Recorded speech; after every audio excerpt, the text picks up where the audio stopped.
لڑتے رہے کہ اسلام کے احیاء کے لیے اپنی مملکت کی ضرورت نہیں ہے، اور یہ ان کی غلط نگہی نہیں، بہت پہلے سے بات چلی آ رہی ہے۔ عیسائیت اور یہودیت یہی دو مذہب ہیں جن کے بانیان یا جن کے انبیاء کرام متعارف ہیں۔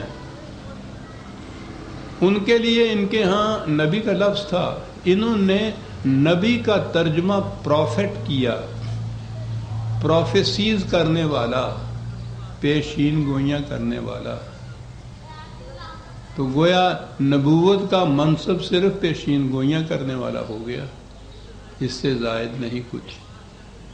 اور آپ حیران ہوں گے کہ آپ کے ہاں خود مسلمانوں نے بھی قرآن کے جو ترجمے کیے ہیں اس میں نبی کے لیے پروفٹ ہی کا لفظ استعمال کیا ہے، اور سوچا نہیں ہے کہ یہ ترجمہ ان کے ہاں سے مستعار تو لیا، لیکن نبوت کے مقام کو کہاں سے کہاں لے گئے، کس پستی پہ لا کر کھڑا کر دیا، پیشین گوئیاں کرنے والا۔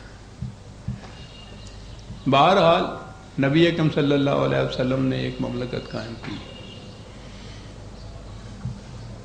اس مملکت کی نمایاں خصوصیات کیا تھیں یہ تو بڑی تفصیل طلب چیز ہے، اور ایک نشست میں تو اس کے کسی گوشے پہ تفصیل حاصل بات نہیں کی سکتی۔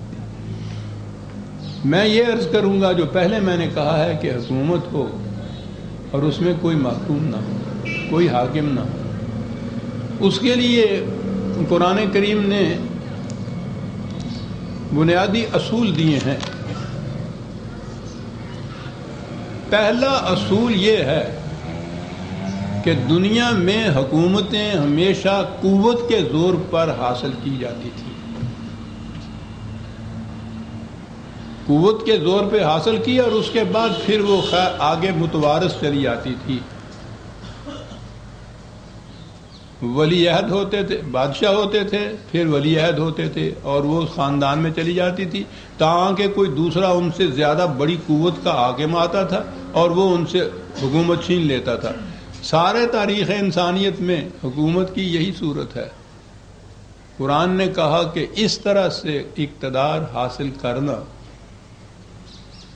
غیر الحق کہا، اس نے حق کے خلاف ہے، اور الحق تو اس نے کہا کہ قرآن ہے، خدا کا حکم ہے۔ مثلا ایک قوم کا ذکر اس نے کیا اور مختلف اقوام کا ذکر کرتے ہوئے یہ کہا کہ فَأَمَّا عَادٌ فَاسْتَكْبَرُوا فِي الْأَرْضِ بِغَيْرِ الْحَقِّ، عاد نے بھی حکومت حاصل کی، قرآن کہتا ہے، لیکن وہ حکومت بغیر الحق حاصل کی، اس نے حق کے مطابق حاصل نہیں کی۔ وہ کیا طریق تھا حکومت حاصل کرنے کا جسے اس نے کہا بغیر الحق؟ کہا وَقَالُوا مَا نَشَدُّ مِنَّا قُوَّةً، انہوں نے کہا ہمارے پاس اتنی قوت ہے کہ اس سے زیادہ قوت کا کوئی مالک نہیں ہے، اس لیے ہم قوت کے زور پر حکومت کرنے کا حق رکھتے ہیں۔ قرآن نے کہا یہ بغیر الحق ہے یہ حکومت۔ اس نے کہا کہ حکومت دوسرے انسانوں پر زبردستی ٹھونسی نہیں جا سکتی۔ پہلی چیز تو یہ ہے کہ کسی انسان کو اس کا حق ہی حاصل نہیں ہے کہ کسی دوسرے انسان کو اپنا محکوم بنائے۔ سورہ آل عمران کی آیت 3/78، ما کان لبشر، بڑی اہم آیت عزیزہ نے، ما کان لبشر ان یؤتیہ اللہ الکتاب والحکم والنبوۃ ثم یقول للناس کونوا عبادا لی من دون اللہ۔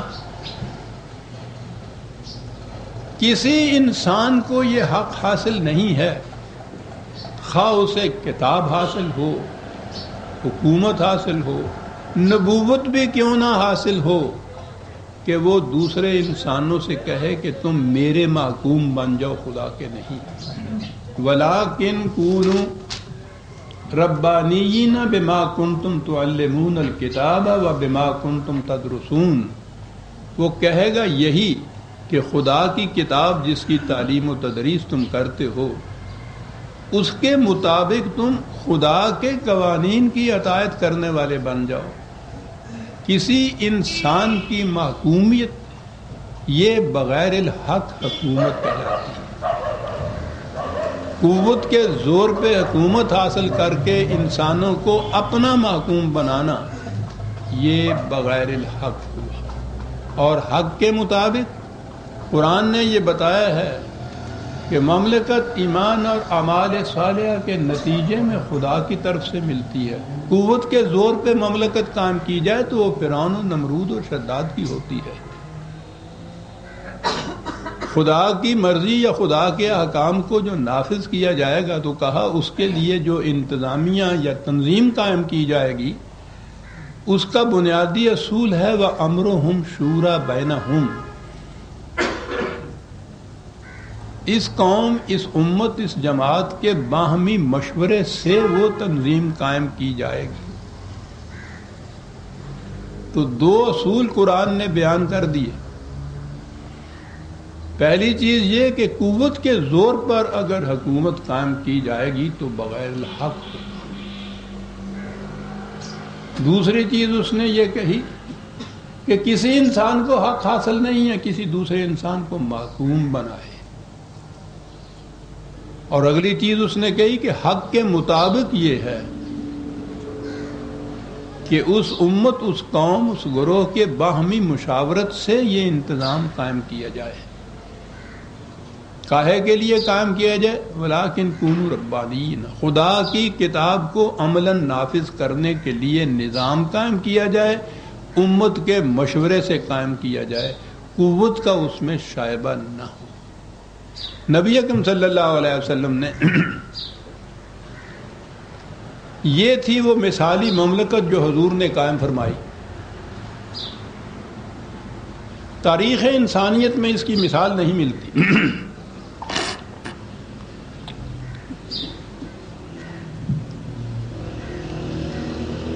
حضور کے بعد حضور کے جو سچے جانشین تھے جنہیں ہم خلافت راشدہ کہتے ہیں،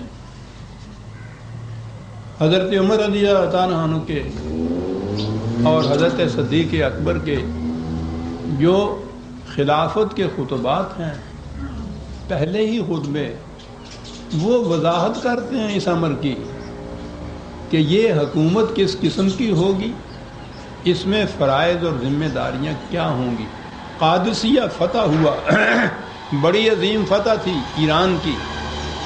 اس فتح کے موقع پر یوں کہیے آج کی اصطلاح میں جو جشن مسرت منایا گیا، اس میں آپ نے حضرت عمر رضی اللہ تعالیٰ عنہ نے جو خطبہ ارشاد فرمایا تھا اس میں کہا کہ واللہ میں کوئی بادشاہ نہیں ہوں کہ تمہیں اپنا غلام بنا دوں، میں تو خود خدا کا غلام ہوں. اس نے میرے سپرد ایک امانت کر دی ہے، اگر میں اسے اس طرح استعمال کروں کہ تمہارا ہر طرح سے خیال رکھوں اور تمہیں گھر بیٹھے سیراب کر دوں تو میں سعادت مند ہوں، اور اگر میں اس امانت کو اٹھا کر اپنے گھر لے جاؤں تو میں بہت بدبخت ہوں گا کہ چند دن عارضی طور پر خوش ہو لوں اور پھر ابدی غم و الم میرے حصے میں ہوں.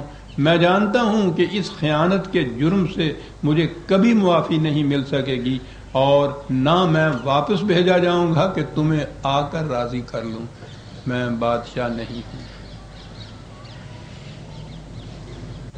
اندازہ لگائیے، میں نے عرض کیا ہے کہ تاریخ انسانیت میں ہمیں مثال نہیں ملتی اس قسم کی حکومت کی کہ جس میں حکمرانی تو ہو، حاکمیت نہ ہو، اطاعت تو ہو، محکومیت نہ ہو، اور اطاعت کسی انسان کی نہ ہو، خدا کی کتاب کی اطاعت.